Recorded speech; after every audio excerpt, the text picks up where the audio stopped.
Your director, Mr. Liu, has used the same phrase. This happens to be President Obama's statement. We will not be adding more to the debt. He's referring to this budget. Is that a correct statement or not? What both the director and the president are referring to is the idea. No, I ask you, heard by the American people, fairly heard by the American people, is that a true statement or not? I can't express how the American people would hear that. What I can say is that of course the debt, the interest payments on the debt will add to the debt.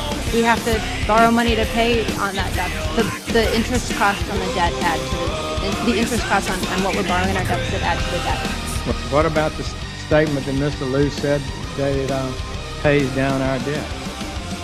I'm sorry, which statement? That it pays down our debt, this budget that's just... I'm not familiar with that statement. I think what's clear about the... Well, if he said that, would that be accurate or not?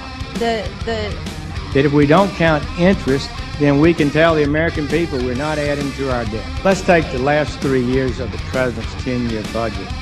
Do the deficits go down those years 8, 9, and 10? I don't have the deficit table in front of me, but the president's budget reduces the deficit, takes it to about $600 billion and stabilizes it. But as we've said... No, it doesn't stabilize it. In years 8, 9, and 10, it goes up every year and reaches approximately $900 billion from $600 billion.